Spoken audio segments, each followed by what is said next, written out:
Tasavvur qiling, sizga bir insonni butun hayotini, uni bolaligi, yigitlik davri va qariligini faqat ovoz orqali yetkazib berish vazifasi berilsa.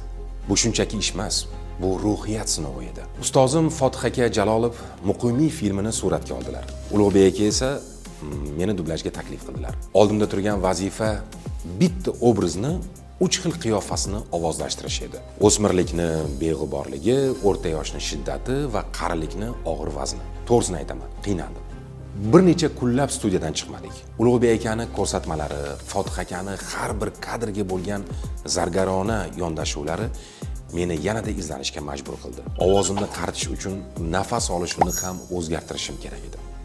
Va nihoyat shukrlar bo'lsin, oxirgi nuqta qo'yildi. Jarayon yakunlandi. Bo'ldi taajjub, qiziq hangomalar. Arz etayin endi yozib nomalar. Adil qulog'ila eshit holimi.